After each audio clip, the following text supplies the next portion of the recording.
Hi everyone, Grant Wilson, Executive Chair of Taiwan Limited. Here at Speewah site today. It's early November, it's about 42 degrees in the shade. I'm really excited to be here at the moment because we've just commenced our drilling program after a really frenetic period of activity at the company. We announced the Speewah Fluorite Project back in January, and only 10, 11 months on, we've commenced drilling. And that's a great credit to the team and all the work that we've put in this year, building on the foundations at Speewah that we set last year.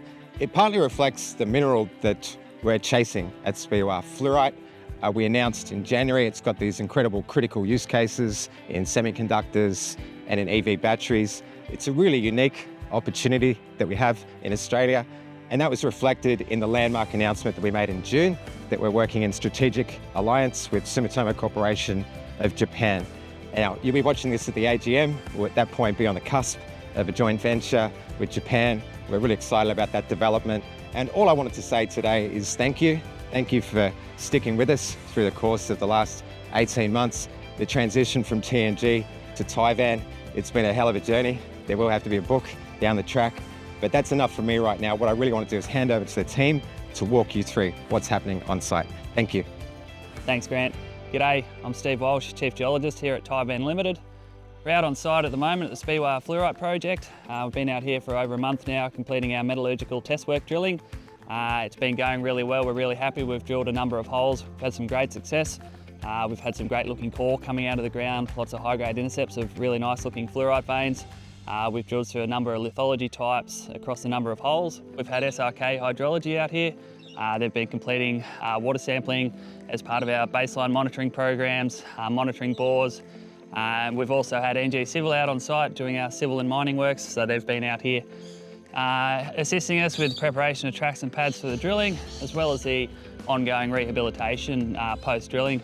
Amongst all this, we've also had our cultural monitors out here on site completing cultural clearances ahead of any ground disturbing works when we're clearing tracks and pads. We've also had our environmental consultants out here completing fauna and flora clearances as well prior to ground disturbing works. So there's definitely been a lot of work behind the scenes, but it's all came together and we've had a very successful drilling program so far.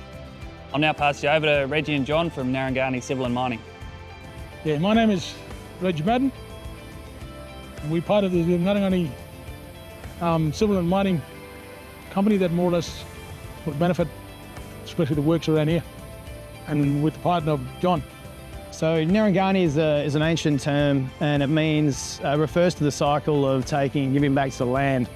And from a spiritual point of view, it's about contributing to life in a way that is bigger than yourself. And that's fundamentally what our vision is built upon, that concept, hence the name. We achieved that vision through two organisations in our group. The first one, we've got Narangani Civil and Mining, the civil construction firm, and then we've got the Narangani Foundation. And so firstly, the Narangani Civil and Mining is a Tier 2 capable civil construction company that has the ability to manage and plan complex civil construction projects for mining and government infrastructure.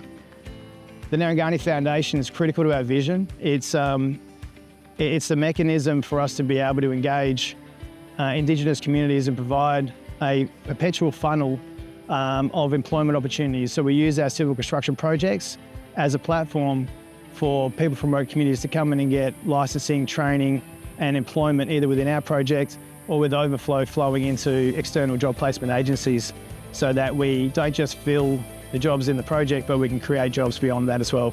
This project, we've undertaken a range of works from preparing the campsites, the hard stands, the access routes, clearance of drill pads, reworking with the drillers, with time and closely to ensure that the pad space is usable for the drillers and accessible. We've also conducted some road repair work to improve mobility and to maintain our logistical resupply routes in and out. For a remote project like this, that's obviously critical, especially when you have big rains. The grids that have been given to us for the GPS are in accordance with the environmental approvals in place. So prior to the job starting, we would GPS plot out all of the points to ensure that we're within that. Prior to starting any works, we also engaged with the fauna consultant and identified all trees that needed to remain within any of those areas, also flagged trees in areas of interest, near routes, in and out, etc., to ensure that we didn't disturb those areas. On the cultural side of things, we also liaise really closely with the cultural heritage monitors. We spend a lot of time with them, showing them all the locations that we're going to be accessing and ensuring that they were happy with the works that we're going to be undertaking. Being aware on behalf of significant areas, working in with the environmental, even the monitors that comes on board on behalf of working with the drillers and the clients that MORL and KLC appointed. But the main and the important things is being aware of the significant areas surrounds all these workplaces. It's an opportunity to more or less give the vision to the locals and the communities that they can benefit out of this. This particular location and this corridor between Halls Creek and Kununurra could really use a project like this. A final quick word from me, which is to say thank you on behalf of Taiwan Limited to the traditional owners of the East Kimberley and to the Kimberley Land Council. We've been working in lockstep with the TOs for the past 18 months, 24 months at Speewah. There's no way that we would have been able to make the progress with the project without their support, without their engagement, without the trust that we've built. So we're looking forward to building on that in the years ahead. And certainly on behalf of Taiwan, I wanted to say thank you today.